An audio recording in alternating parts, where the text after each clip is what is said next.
Friends in Recovery, the Addiction Recovery Podcast, is brought to you by the Friends in Recovery community, a thriving network of individuals who are fighting back against the stigma of addiction.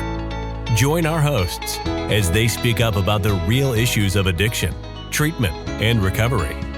Friends in Recovery, the Addiction Recovery Podcast, is available on Facebook, Podbean, iTunes, and YouTube 24 hours a day, 7 days a week.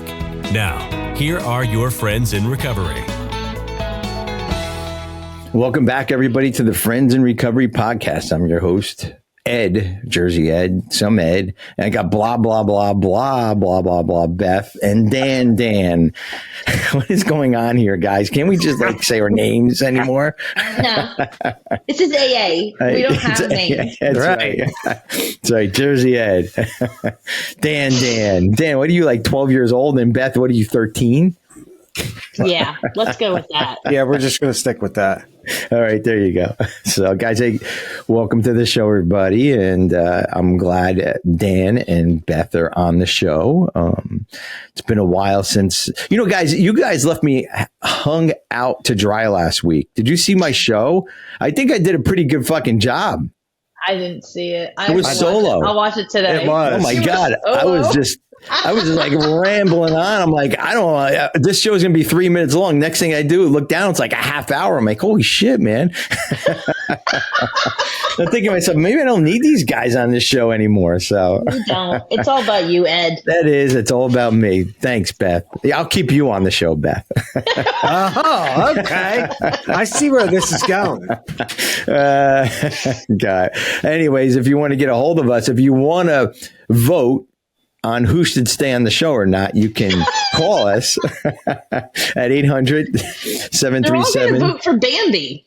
I know, no matter what, because Bambi hasn't been on here in 10 years, and they're all going to vote for her. So 800-737-0933, I believe is it. 800-727-0933 is our hotline number, non-emergencies. Give us a call there if you want to talk to one of us. And what else? Email address, help@friendsandrecoverypodcast.com. Dan did not get an email address yet. We will get him an email address. So Carl will put our email addresses up here.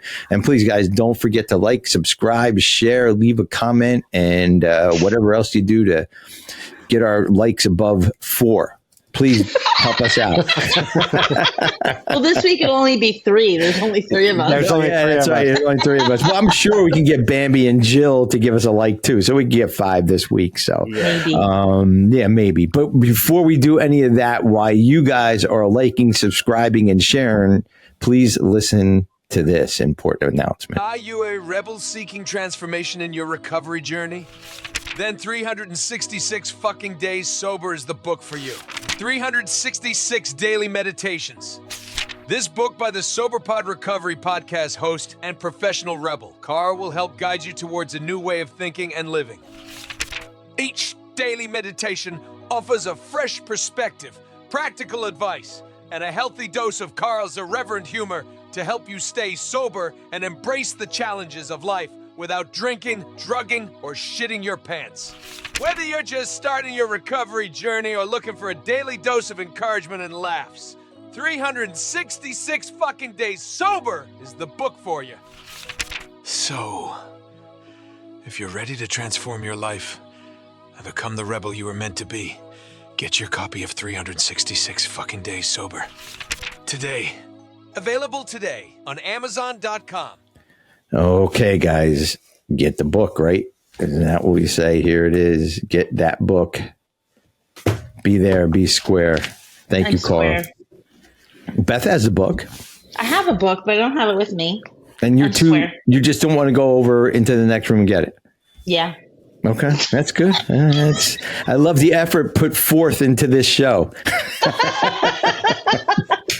I stay up all night planning, and I get this effort. Come on, guys. I showed up this week, which is better than last week. That is true. That is true. I'm moving in the right direction. Yes, I will give you that, Beth. So, Dan, what was your excuse for last week? Oh, you worked or some shit. I worked. Yeah. Yeah. All right, I'll let you go. And It Jill, was. Here's the thing. I worked because you worked. That's the thing. That's how that works. That is 100% right. You know. That's it.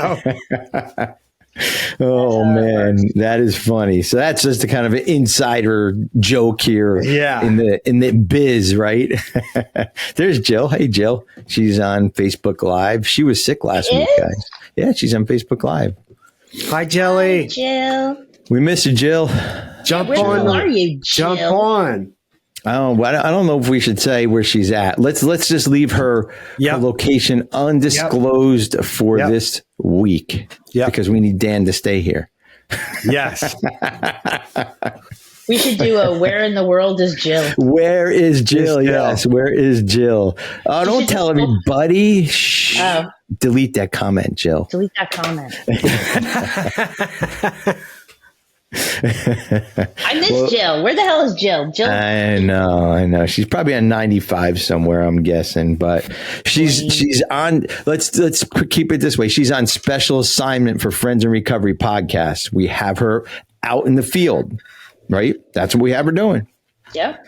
All right. She's going to go. She's going to be closer to you, Ed. She is absolutely 2 hours away. Wow. I know. I'm coming down to where you are in a month or so. Okay. Yeah, I'm going to come down. My best friend Elizabeth lives in your town. Oh, well, let me know when you come down. Hey, guys, welcome to the Ed Chancho Personal Life Show. Everybody's coming down to Charleston. Did we all forget that we're on a podcast? Oh, that's right. Yeah. Do you want to give my address out while you're at it so that 4 people can show up at my door that listen to this fucking thing anyways? Yeah, maybe that's what'll get us viral. We just give out your address. Put my address out. That's it. My license plate. I'll hold my license up to the thing. Just give us your social security card and we'll be good to go. That's it. Whatever it takes to get more than 5 people, guys. So how are you guys this week? I really, all kidding aside, I missed you guys the last couple weeks. The show was a little tough doing it on my own. If I could, I probably, if I have to, I probably could do it alone, but I miss you guys. I really do. It's just much easier and much more enjoyable with everybody here. And it just, life is much better when we're a family in a group. So yeah. See that? Sure. Oh, you want to? Well, we're going to read from the 366 fucking days sober in a minute. But I was on a meeting this morning, our Friends in Recovery meeting. And if you want to go on our meetings, go to our website, friendsinrecoverycommunity.org, and all our meetings are there, or aa.org or Intergroup, right? You go to Intergroup and we're on there too, Friends in Recovery Community. But our 8 a.m. meeting this morning, Neil read a thing out of the 24 out of the Daily Reflections. But before he read something out of Daily Reflections, he said that this is a way that we all connect, right? Through AA on a daily basis. The whole world connects by opening that book up and reading it, and we're all on the same page. How cool was that? I never realized that, right? And I never realized that in all these years of reading literature and going to meetings and being sober. It just dawned on me how crazy that is. We're all connected by opening that book. So, and also by opening this book, about 7 of us are connected. So yes, because Carl did sell 100 books, but 7 were only sell more books, or somebody's going to come take his Bentley. Yes, right. I know. I think they're repoing it as we speak now. So yeah, get those book sales up, guys. Go to soberpod.com. Oh my God. Anyway, so somebody asked me the other day, how do you get one of the books, right? Oh, it was last week. So I put it up in the comments and soberpod.com. So after the show, I clicked on the thing, and boom, it's like right there. You don't even have to look for it. You just like click here and you go buy the book right there. So if you want to buy Carl's book, 366 fucking days sober, go to his website, and that's soberpod.com, and listen to his podcast right there too. But here's a cool thing about this book, guys. You want me to shut up or you want me to keep going? Keep going. Okay. So what's the name of the book called? 5 days drunk. 5 days drunk. Relapse for the best of us. No, it's 366 fucking days sober, guys. Guess what year it is? 2020. No, it's not 2020. It's 2024. And there is 366 fucking days this year. That's right. It's leap year. It's leap year, guys. So we get to read that page and then rip it out for the next 4 years and tuck it back in when 2028. Holy fuck, man. Yeah. Right? Is that crazy? Oh, God, I'm so old. You're not old. Good God. Do you want to start with your birth date and then we'll work up to your social? That was good, God. Dan. Anyways, so we will be reading not the extra month and not extra day in this month, but Dan is going to read today for us. It's February 24th, I believe, that we're recording this. All right, February 24th. They say, whoever they are, that 60% of your mental health can be improved by physical exercise, sleeping well, and eating right. These 3 things will do more for your mental health than medication or therapy. Would you suspect that to be true? If you answered yes, then why the fuck are you not doing it every day? I love that question. Why do you think that you can slack off and not do it at all? Do you like being miserable? Do you? Oh. Well, that explains a lot. Never mind. And the reflection of that. Was that sarcasm? I am just not sure. Is the author telling himself this stuff? Or is it me? It's you, Dan, definitely. This is so confusing. Am I confused? And the daily challenge. Set a schedule where you go for 1 long walk, 20 minutes, or 2 short walks, 2 10-minute walks each day. Maybe you can listen to the Friends in Recovery podcast during those walks. Amen, brother. Amen. And like, comment, subscribe, and of course, Tell your friends. Tell your friends. Tell your friends about Friends in Recovery podcast. Thank you, Dan the man. Whoo, let's go. Well, I'm guessing I'm the one that exercises on this show, so I'll take the exercise piece. Okay. Beth, I think you're a professional sleeper. And Dan, Yes, sir. you love to eat, correct? So look, we got all 3 covered. Listen, Yeah. listen, I work out mentally, you know? You know what I'm saying? I do a lot. Listen, I do a lot of learning. You know what I'm saying? That's right. I'm at my desk and I'm mentally those chest muscles, right? Yeah, and you know, I do a lot of talking, a lot of blinking throughout the day, man. My eyes are strong as shit. I be blinking all day long, Ed. Okay. So we're gonna talk about food, sleep, and exercise, right? Yes. Do you believe that? Let me ask both of you guys. Do you believe that it's better than medication? Oh yeah. I think that's dicey.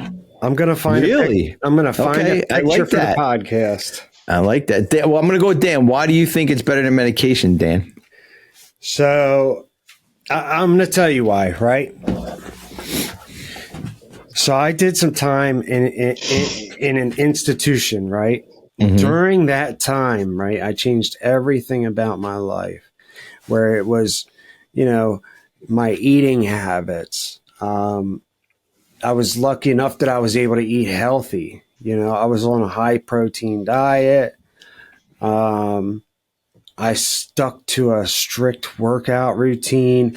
It was like the Navy SEALs workout routine. You know, I had the book that I would follow, the regimented workout routine. Mm-hmm. And when I say that when I started that journey, this was like 7 years ago. I was like 140 pounds. And when I was done, I was 220 pounds. Wow. I'm going to find a picture and I'm going to show it. Yeah. We'll put it up on the website if we ever know how to do that. Yeah. It's a huge difference. And, but what I'm saying is, like every day, my body continuously felt better. Now I wasn't smoking. I had quit smoking. And just the benefits and the way that my body felt every single day was good. But then after, say I didn't work out for a day, like I ended up having to work out 6 days a week, because if I didn't, and I didn't release whatever my body was releasing with the folic acid within my muscles and like the endorphins in my brain, like I wasn't raising the dopamine levels to the level that I needed. Because like we were talking about, having like addiction shifting, moving from before one the thing show, to, yes, we were moving from one thing to another. So it was like alcohol for me, and then moving it to food, and then once I had enough food in my system to feel good, I moved it to exercise, and then watching the food intake, and then monitoring the food, and setting a healthy diet.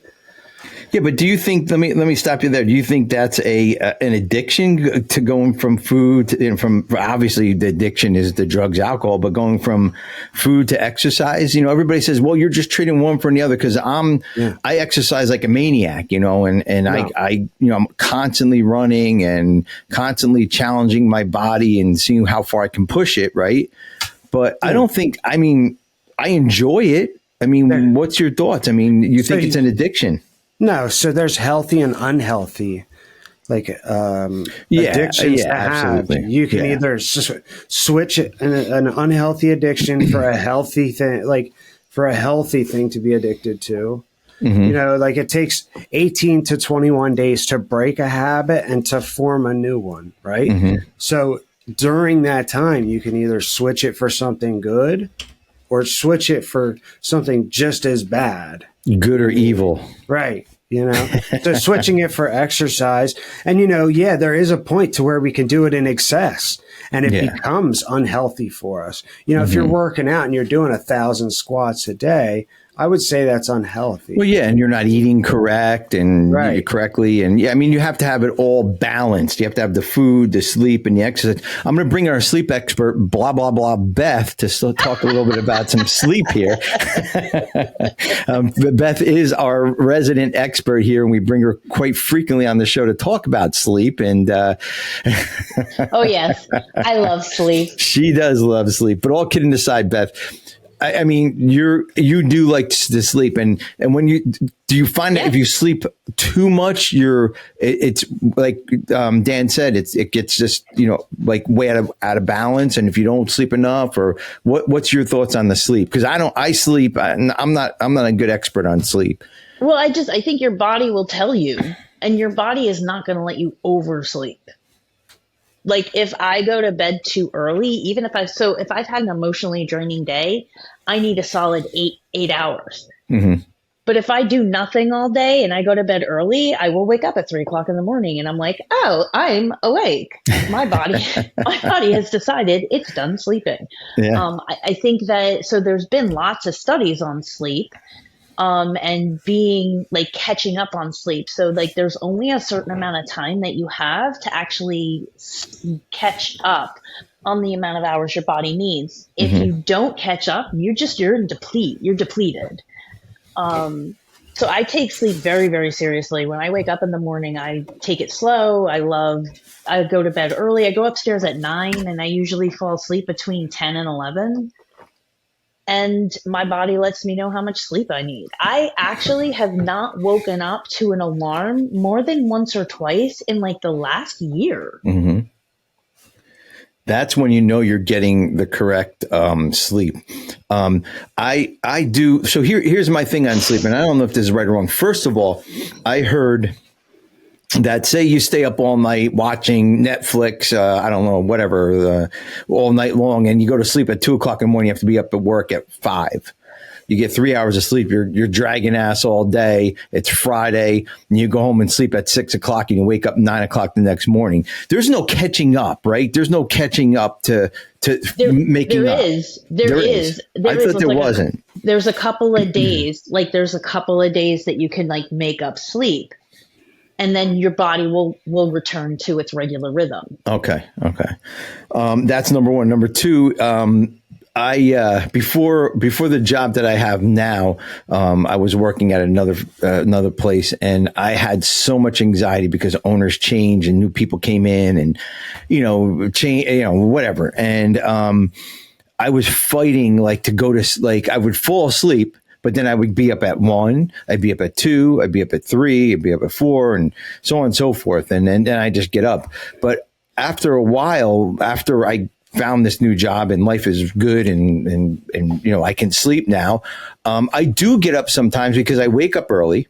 I mean, I do wake up early, but I go to sleep early. Like you said, I just have to freaking go to sleep when I'm tired. But instead of fighting, like if I get up at 3:30 and try to go back to sleep till 4 or 3:00, I don't do it. I just get up and, like you said, slowly I'll say my prayers. I'll do push-ups. I do push-ups in the morning before I even brush my teeth. I do all kinds of crazy stuff right after my prayers, but I don't force myself to go back to sleep. I just don't. It just doesn't serve me any good purpose anymore. And, so maybe I'll kind of take a power nap during the day and then I'll be fine to go, the rest of the day. So what's your thoughts on that as far as sleep goes? So actually it's really funny. Like what I was thinking about when you were talking is that if your body needs a certain amount of sleep, and everybody's different, like some people need 4 hours a night. Some people need 6 hours. I need a solid 7 to 8, sometimes 9. I also have major depressive disorder, right? So my brain doesn't make all the right chemicals.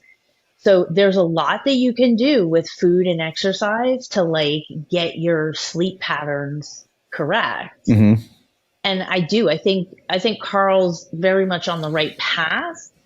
But if you have a chemical imbalance and you have like major depressive disorder, like I used to sleep like 14 hours a day. Mm-hmm. No problem. Mm-hmm.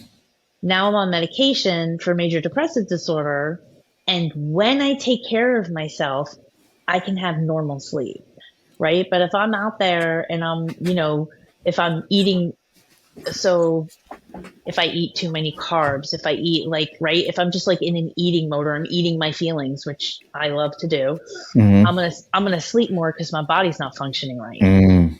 So I think that there's I think that there's like two different things that you have to take into consideration. Yes, these mm-hmm. things do affect you as a whole person, but if your brain is not making shit, then no amount of eating and exercise or sleep is gonna bring you to a good place. That is true. You're right. And Dan, when you did this study in your institution, how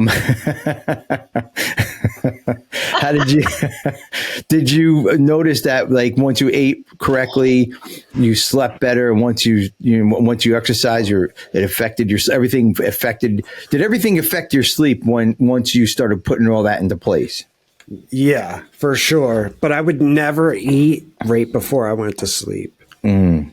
I would never do that. But I would always, I would work out, once a day in the beginning. Then I would work up to twice a day, once in the morning, some cardio. And then I would work out right after lunch. So that way, all of the folic acids and all of the proteins and stuff could kind of get where they needed to go. Mm-hmm. Yeah. And I mean, I just, everything affected my sleep, but I can tell you like the more I gained weight, the more I had health effects on me though. Like my mm-hmm. feet, I developed neuropathy from gaining so much so fast. And then also like, I don't know if you ever notice, like if you like fall asleep with your arm up or anything like that, like falls asleep, yeah. Like just having that extra weight, like that always happened. It was weird. But But, you know, I don't have that problem anymore. Like I said, you know, I work out, you know, the eyelids when I look at the computer screen and things like that. But, yeah, there were benefits to it when I did work out on a normal basis. And I did have a much better improvement in my life, and a better quality of life, I guess I would say. But the responsibilities were less too. Yeah. You know. Well, so, I'm just trying to adjust my microphone here. Sorry, I can't hear. All right. Yeah. All we hear right now is it going. You hear that noise, right? Yeah. That tick, tick, tick. No, all right. Anyways, behind the scenes, we need a producer. Anybody want to produce this show? Give us a call. The pay is nothing. We're probably gonna fucking bust on your chops and you know, whatever. So if you want the job, come and take it, because I can't do it anymore. Anyways, but you know, and exercise. You know, once we tie all that stuff together, to sleep, to eating right, like Dan was saying, and you know, and then the exercise. First of all, the exercise, like, you know, when I go do my long runs on Sunday, I run anywhere between 10 to 20 miles every Sunday. I'm wiped out by the afternoon, right? I mean, rightfully so, because putting my body through a lot of stuff, even though I've been doing this for the last 25 years, it still puts a body through a lot of stuff. That's number one. And then I also noticed and I'm just using Sundays as a kind of a point here. Sundays I eat ravagely. I eat whatever I eat and eat because what's that? Is it like a cheat day? No, because I ran so much, my body needs on that Saturday. On my long run days. So, you know, even on my regular days where I run 5-8 miles, whatever it is, I still get hungry. But you have to fight that urge. You know, not to, you know, I want to eat everything in sight. And then I'm one of those guys that I love to eat before dinner, right? I mean, before bed. I would, if it was up to me, I would take a meal in bed with me and eat it and go to sleep. That would be my choice, you know, but we have other people in the house. I know. But here's the thing. When I wake up in the morning, I feel like crap, because, you know, that stuff just gets all, you know, just sits there. And then I have a friend, Clint Gore, who I'm doing it's called an Everest, or it's we're climbing the equivalent elevation of Mount Everest, 29 feet in August. And he got me to do this, and he's like this fitness and breath special and sleep expert, and everything you read in this, we read today. Clint's that guy. And I love talking to him about this, because he said, I have a morning routine. He said, you should have a night routine too. He's like, great that you have a morning routine, but what's your night routine? My night routine is clicking the TV on and falling asleep and having Stacy grab the remote and turning it off. That's my nightly routine. And he said, you can't do that. He said, TV and this shit, this computer stuff and phones are no good before you go to bed. He said, he said, do not do it an hour or two before, turn everything off, and you'll get the best night's sleep ever. Well, yep. I have not done that yet. He's been telling me for the last, 6 to 8 months to do it. And I can't do it. I just can't. I don't know why. You know, like the last 2 nights, I had the TV on for maybe 10 minutes and I clicked it off. But that's good. That's better, right? Is that better? Yeah, that's good. I mean, listen, you're moving in the right direction. So I definitely experienced the same thing. So I almost never watch TV before bed now. I put an audiobook on. That's a good idea. I put a 30-minute sleep timer on my Alexa, and I listen to my book until I fall asleep. And then the next day when I ready to listen to our book, I have to be like, oh, rewind 5 minutes. How fast did I fall asleep last night? So yeah. And I've noticed that that's an easier transition to get away from the TV. Okay. So something to stimulate, but it's still stimulating you, right? It's still not. It's not bad for you in any way, shape, or form. You can do the same thing. Fall asleep to a podcast, or fall asleep to. They have all sorts of guided meditations on and stuff. You can do that to go to sleep. Yeah. He said, like I do a lot of tapping. That's my big thing. Yep. It's part of my big thing in the morning. And I was tapping before I went to sleep. There is a tapping routine. And like sometimes I would like find myself like dozing off like while I was tapping and but I just didn't get into it. I did it for like 2 or 3 days and then, but it worked too well. So you were like, oh, fuck I'm like, this. fuck, man. Are you kidding me? I have to have some fucked up shit in my life. Come on. How am I going to watch TV if I'm falling asleep? Yeah, I know. And then my hand's in the way. I can't see. Forget it. Fuck that. No, but the routines are really important. So even we're talking about food, sleep, exercise, and it's in Carl's 366 fucking days sober book. Is that it helps with depression, it helps with anxiety, it helps with all that stuff. I believe it does, and the food part is tough for me to get down. I mean, I think that might be a lot of people's issue is the food. I can exercise. You want me to go exercise? I'll exercise all day long. I'll stand on a treadmill. I'll run 1,000 miles. I'll, whatever, but the food thing is like, I guess because we've been so trained. I don't know. I mean, the night eating to me, guys, and I'll tell you where it stems from, is I used to work a 3 to 11 shift. And I would come home. This was early recovery. I would come home at 11 o'clock at night and I would eat, right? And then I watch TV and go to sleep probably around 2, 3 o'clock, somewhere around there. And then just, and that was my routine, but I get hungry at 11 o'clock at night almost every single night. Sometimes I act on it. Sometimes I don't. And I know it's not good for you when you're laying down and you're trying to, have your system, kind of rest. Exactly. It can't. So can't rest. It's digesting. It's working. It is absolutely. What's so Beth, I want to go back to what you said about meds. You believe in meds over exercise, over all this and eating healthy? No, I believe that specifically for people in early recovery, that diet, exercise, and sleep is definitely the first thing you want to do. And try to see how much better your quality of life is. And then if you get to a point like I did the diet, I did a little bit of exercise. I've always been good with my sleep. And it's still like, it was just like, I was not hitting the mark. Like something still wasn't right. And then I went to a psychiatrist and I got on meds. And I swear to God, like I was taking care of myself. I had 10 years sober. And I literally, it was like, oh my God, this is what I've been missing my entire life. Like I felt, I mean, I'm not normal because what the fuck is normal, but I felt like I was at 100% for the first time in my entire life. And I really, the last 2 years before I decided to pull the trigger on going to a psychiatrist, like I really did. I did St. John's wort and I did, right. And I have major depressive disorder. So it's like, you can't exercise your way out of a chemical imbalance. Yeah, you're right. Now, that is true. So, and there's other things that people need to take into consideration. 12 to 18 months for somebody really who's chronically alcoholic or was chronically using drugs. You need 12 to 18 months just to let your brain chemistry go back to reset to find out if it will make serotonin, dopamine, and what's the third one? I always forget the third one.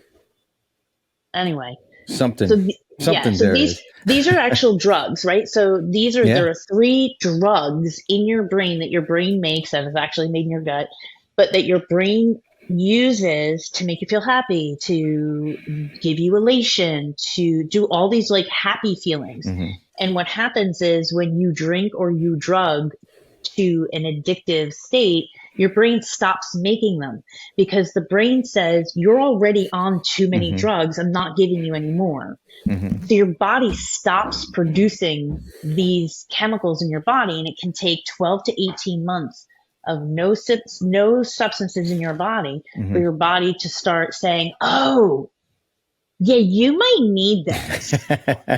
We might get something. No, just to clarify, you're not snorting those meds anymore, right? You got past that? I actually am making them now because it's faster. There you go. No, I'm just kidding. Do not snort your meds, people. Do not snort your meds. If you do, call Friends in Recovery's hotline and we can get you an admissions number.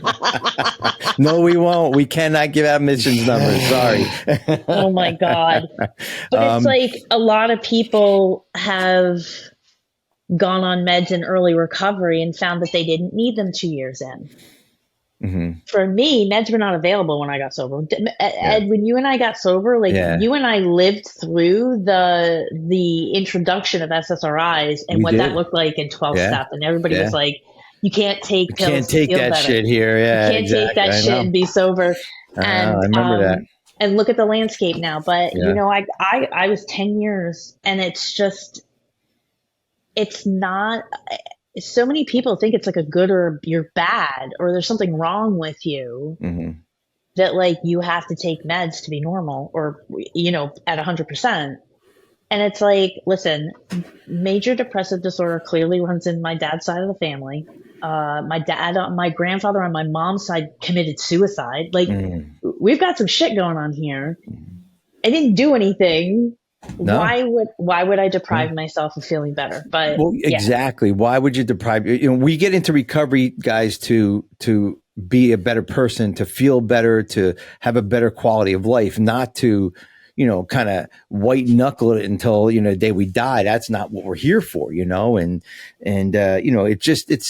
you know, listen, everybody has an opinion. Opinions are like assholes. Everybody has one, but which one do you listen to? You know, you listen to a medical professional. That's right. Exactly. Yeah, exactly. You know, and my sponsor even said, Eddie, you know, if you have to go on medication, go on it. You know, he's an old timer. He's one of those AA Nazis, and he's just, you know, but he said, if you have to go on medication, go on it, you know, and, you know, and that's, this is not, I'm not a doctor. None of us are doctors, but you know, always consult your doctor before, you know, whatever. You know, it actually says in the big book that we're supposed to lean on medical professionals and psychiatrists. These are considered outside issues. These are not considered alcoholic issues. Your brain chemistry and whatever medication you need to be on has nothing to do with AA. You're right. Right. So we do a 12-step program. We start the food. We do the exercise. We do good sleep. We start to learn responsibly. But if you get to a place where you're just feeling like, man, I just can't get to 100%, go see a fucking professional. Yeah. Yeah. No, you're right. And that's it. And yeah, if you get these three things down and listen, you're going to improve no matter what. If you do these three things, no matter what, you're going to improve. There's going to be improvement, but may not be where you want to be or where you should be or you know, or where your feelings are, you know what I mean? And yeah, go see a professional and get this stuff in order, you know. Before we close, you know, this is a good topic because we can go on and on and on and on forever on this topic. I mean, we can break down the food, we can break down the sleep, the exercise, all that stuff. But, you know, again, if you're experiencing any of this stuff that we're talking about, if you want to try to, you know, look for a diet, that's up to you. You know, you got, you know, consult your doctor before you exercise. Of course, go talk to a doctor. But I can personally tell you, these three things, the sleep, the food, and the exercise, helped me to get to a way better level than where I was all those years ago. And it still gets me to another level. And especially as we get older, you know, you have to use your body for exercise and the sleep. You know, you need sleep. I mean, I don't know what the ratio is, whatever it is, but the food too, because as we're getting older, our bodies don't process the same way as it was when we're 25 years old. So, you know, that cupcake today versus a cupcake when we were 28 years old, burns a little bit different today, you know, and also, you know, like, you know, I think it also controls our moods. All three of these things obviously control our moods. And when we get 100%. These balanced or in the right zone, you know, things can just roll off our shoulders a little bit easier. So, Dan, any closing words on any of this before we go? No, I just challenge everybody to get out and do something to remain active every day because it improves mental health, stability, and increases your dopamine levels. Yep. Yeah, even if it's a walk around the block, guys, just go do it. Seriously, just go walk around the fucking block. It can't hurt you. I mean, unless you're walking into fucking traffic and not looking both ways. I mean, Don't do that. Jesus Christ, don't do that. It's really the only way it's going to happen, you know. Friends in Recovery told me to go walk out in the road. No, we're not telling you to walk in the road. Friends in Recovery is not telling you that. Beth, any closing words besides not looking both ways? I just can't stress enough that don't do what other people are doing. Don't do it because other people are doing. Listen, everybody in my industry up here in New Jersey is taking Ozempic or Sempic, whatever that loss. Yeah, they're all taking it. And I'm like, all right, you know, I'm very overweight. I'm in perimenopause and I could take it. I have to make decisions for me. I can't be doing things, and you can't be judging your body, your spiritual worth, your sleep, nothing. You are a complete individual. Like, do research, read some shit, practice critical thinking, make decisions for yourself. Do not follow the crowd. Yeah. Be yourself, because everybody else is taken, guys. You can't be anybody else. Seriously. Yep. And you know what? All that stuff, medications are good. All that stuff is good. Ozempic is good for some people, you know. It's good for, you know, who, you know, you just have to, I love what you just said, Beth. You just make the right decision for yourself. You know, research, talk to people, you know, talk to people who've been on it, people who haven't, whatever it is, you know, just do the research. But guys, get some exercise, eat one healthy thing. Here, and I Dan, I'm going to challenge you just to go be healthy. I'm going to challenge everybody on the food part of things. Eat one fruit a day, just one. If you eat no fruits a day, eat one. If you eat 3 fruits, just add one more fruit or vegetable to your diet, and see the change that it's going to bring to you, you know, and in turn, those two things will help your sleep. So you don't really have to even change your sleep. If you eat right and you exercise, that'll fall in naturally into your sleep. So, guys, great show. You know, thank you for you know, coming on and not leaving me stranded again and trying to talk all by myself. It's no problem, man. Goddamn good job, guys. Yeah. We'll let you know how you did. We'll watch it. You guys watch it and rate it, and what did you like? Comment and share, subscribe. Whatever, so subscribe. Yeah. There you go. Yeah, that's it. Yeah. Do all that shit. Subscribe button. That's it. Notifications. Subscribe. Turn on notifications. Turn the notifications on. Do everything you're supposed to do, guys. But eat healthy, sleep right, and exercise, and stay sober, everybody. This concludes this episode of Friends in Recovery, the Addiction Recovery Podcast. Follow us on Facebook for past shows and updates, and enjoy free access to twice daily support meetings. Friends in Recovery, the Addiction Recovery Podcast, is available on Facebook, Podbean, iTunes, and YouTube 24 hours a day, 7 days a week.